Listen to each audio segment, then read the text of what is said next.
konference. Já jsem si řekl, že přehodíme to pořadí z programu, tak aby jsme teď nejdřív zase si ten náš pohled trošku rozšířili, a sice na rovinu evropskou, a potom vlastně nakonec se podíváme na nějaké kroky nástroje lokalizace a české příležitosti. První z těch dvou řečníků je Nardi, kterého srdečně vítám. Známe se už vlastně dlouho z různých evropských projektů týkajících se různých solidárních aktivit. A Nardi pracuje teďka v evropské síti RIPES, což je asi, jestli se nepletu, francouzská zkratka Réseau international pour l'économie solidaire et sociale. Něco takového. A povím... Or Spanish or whatever. Jason, please go on.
So, good evening, everybody. After this long day, I guess we're getting to a conclusion. I will try to give you a perspective at the European and global level, but of course keeping in mind everything that has been said this morning and this afternoon, and especially the opening towards our real global challenges that we have. Climate change is certainly one of the biggest. And just a few days ago I was in Bayonne, on the Basque country, French Basque country, where there was the conclusion of a very big and interesting initiative of citizens called Alternativa on what we can do, each one individual and as communities, to change the climate change.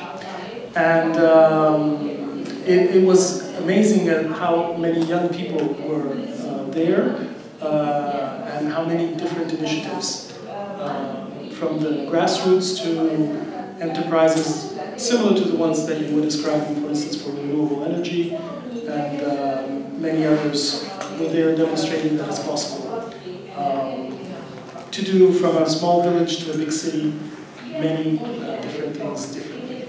So here we're expanding from the notion of cooperatives and social enterprises to social and solidarity economy, which is something relatively recent as a concept. It's around 20 years old, and the idea is to think about an ecosystem of many different approaches that can integrate themselves in a different form of economy that is not the traditional form as we will see. RIPES, the network that many initiatives are part of, is the intercontinental network. It's intercontinental because it's present in every continent. Australia, New Zealand, and Oceania joined more recently, but in effect, except for maybe in the Middle East and some parts of Central Asia, they're members all over. The story is relatively recent, as I said. It started in Latin America, where solidarity economy as a movement has been developing quite a lot, with popular economy and other forms of citizens-based initiatives.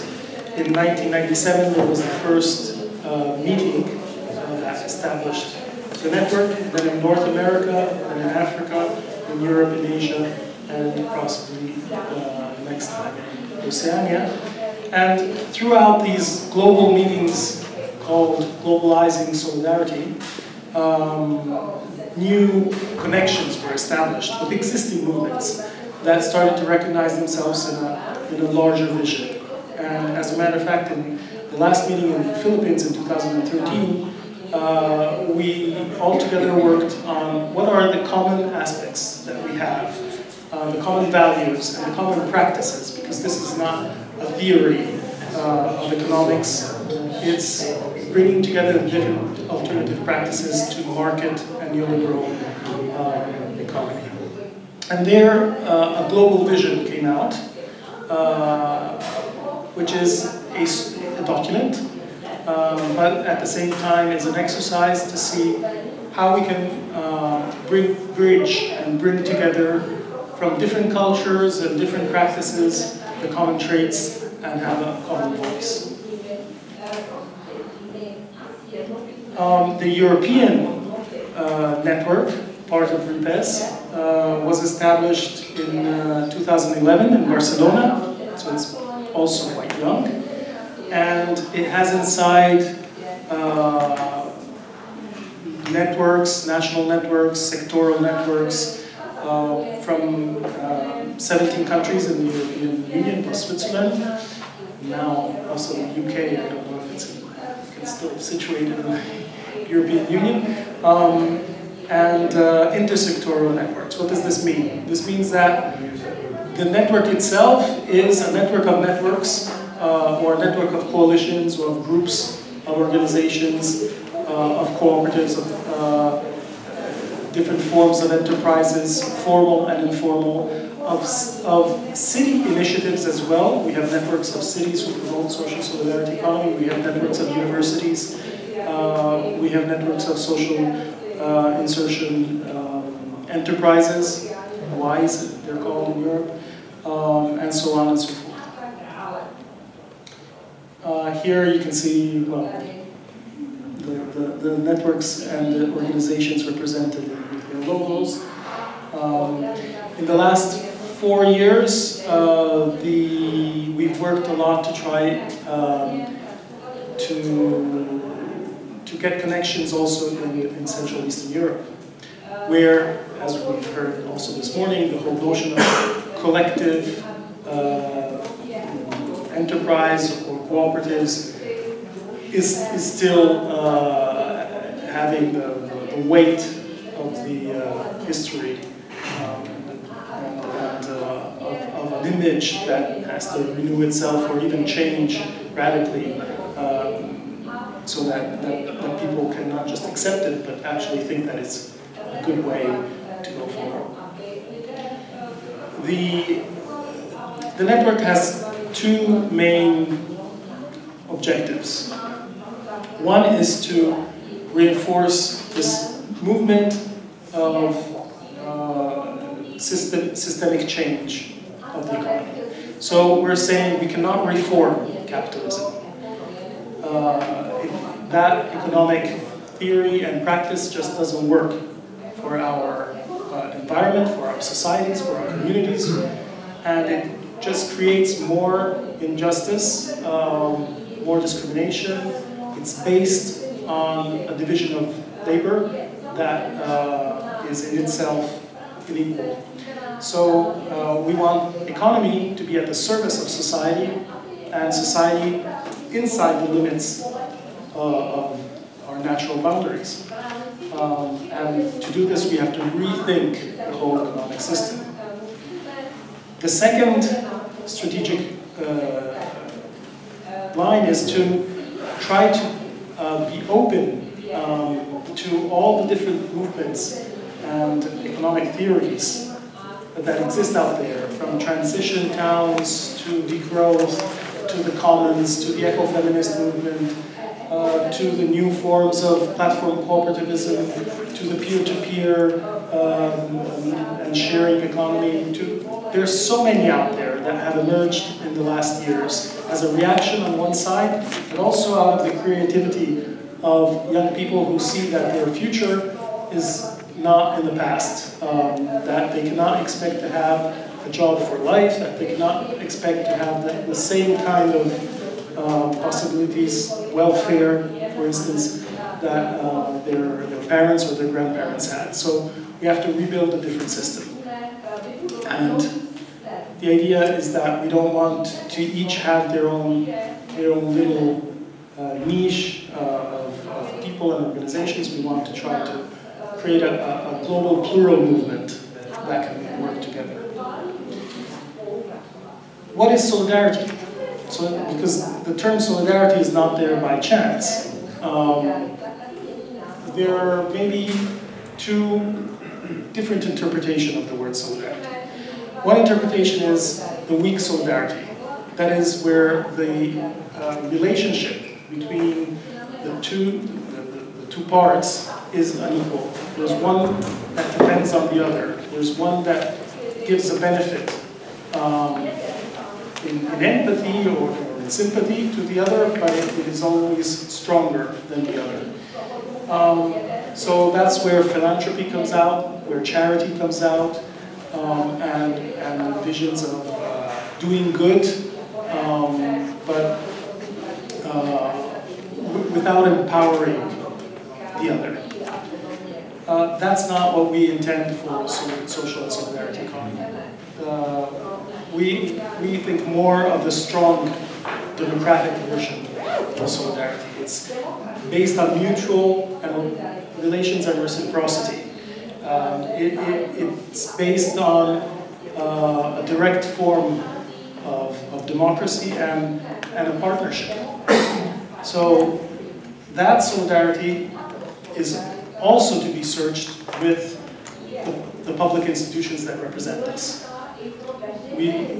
What we're looking for is a collaborative form of public intervention, not a form that makes you dependent from the state.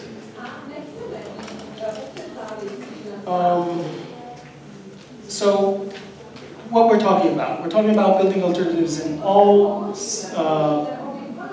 walks of our daily life, from food production, relocalizing supply chains, eliminating the intermediaries between the producers and the consumers, creating different forms of distribution, community-supported agriculture, local consumer buying groups, etc., etc. When we talk of long distance, we can use fair trade, but fair trade is still a short form of supply chain, if you think about it, because there are less intermediaries in the distribution system. So it's more direct. Of course, it's long distance, but it's still a direct relationship that we're looking for. All the different forms of solidaristic and mutual financing and ethical financing. The different ways of collective ownership and organization and self-management of enterprises, from workers, cooperatives, to worker buyouts. There's many enterprises that are failing and that are being bought out by workers who create a new form of enterprise from that. And that's not just in Argentina. This is happening all over Europe as well. We've heard about collective and cooperative housing. You have here as well. We're looking also at different forms of community centers where the neighborhood comes together and has a multi-service center where they can do things together. This can be shared services, it can be educational services, it could be even forms of community maker labs or repair centers. Some very good examples are coming out where instead of the consumistic vision where something breaks, you throw it and you go and buy a new one, you go to the repair center and together you repair the broken thing. And you think about products as something that doesn't have a programmed obsolescence, but can be reused, regenerated, also used in a different way, and put again in this circle of life, and so on. I won't go through each and every one, but of course, renewable energy collectives are also very important for redemocratizing and redistributing the ways we use and produce energy. We become more aware of our use of energy if we produce it and we have it locally done. If we're members of the company that, so co-owners in a sense of the company that, from which we buy our energy. And finally, all of this can be part of a social market or the solidarity economy district. There are many different names. In France, there are pôles territoriaux de coopération économique, local poles of economic cooperation. So where all the different forms of solidarity enterprises and citizen-led initiatives come together and recognize themselves. Many times they work through social currency. So they create a local currency that is exchanged in all that group so that wealth remains inside the circuit. So what are we looking at? We're looking at a post-growth form of economy that is capable of future. The growth economy model is not capable of future, it's not sustainable, we've seen that. It's been demonstrated in thousands of different ways. So what we have to do are many things, and here's a list of some. The integration of circuits is also very important. Cooperatives are wonderful entities, difficult to manage, etc., because horizontal management is much more difficult than vertical management. But at the same time, if they look only inside at their internal democracy, that's not enough. We need to also have integrated circuits where the economic democracy is shared at a larger level.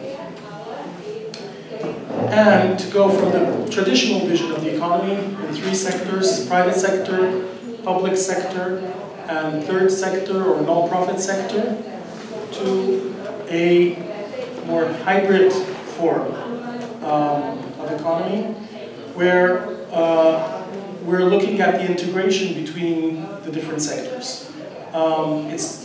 We can have community cooperatives made out of citizens, enterprises, and the local public authority.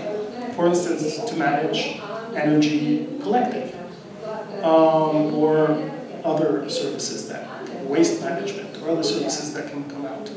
So they don't have to be only state or only private, nor the third sector depending from public financing. They can be a cooperation among the three levels.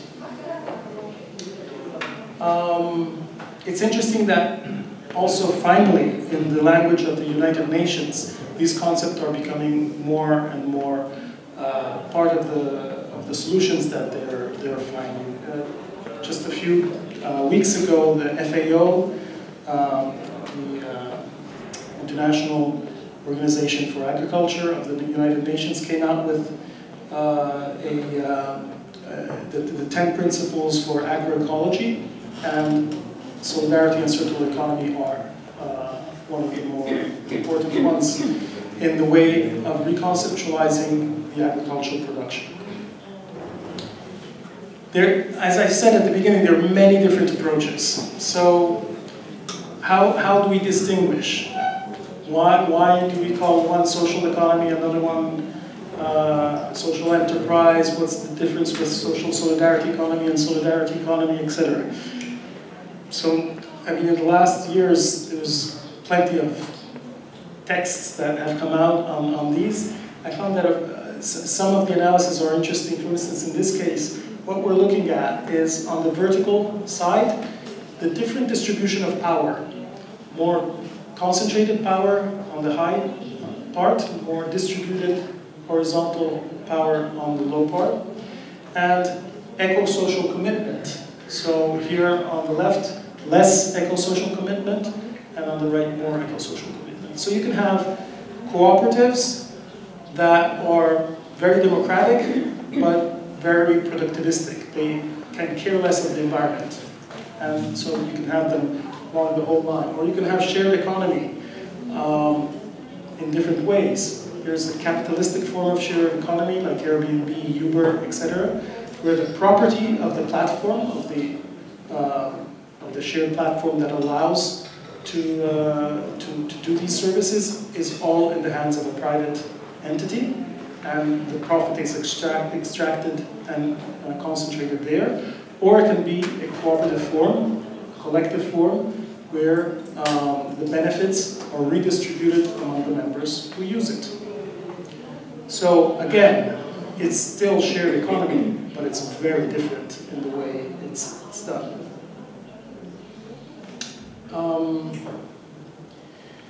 So networking is one of the key actions, and community building and networking are things that we don't learn at school or at university. In the educational system, we don't have forms of training to be community builders or facilitators, to be networkers, to understand the different approaches in how you build links and connect the different entities or people, how you rebuild relationships, and this is really fundamental to create a new reality of the economy. So, in many places, we start with the consumers that organize themselves in groups. We saw the energy groups, the housing groups, the CSAs, which are based on the food groups, etc. And many more are coming out in different parts of health, on care, shared care for children, etc., etc. Then we have the producers. The producers also can collectively organize for logistics, for instance, how to distribute better in an organized way instead of each one doing their own logistical platform. There's many solidarity and mutualistic kinds of finance, which some are antique, if you want, as cooperativism is antique, a few hundred years, even more. Also, solidarity finance and mutualistic forms are old, but with the new technologies today, we can really work on a different level and make it available to many more people. And so on. The networks are transversal, or territorial, or sectoral, intersectoral. So what we're building is networks of networks, which is strange and complex ways of bringing people together. In some cases, it's very organized forms and structured forms. In other cases, it's informal ways of bringing people together. There are local authorities networks that now are starting to work together. In Bilbao last week, there was the Global Social Economy Forum, which was started in Seoul just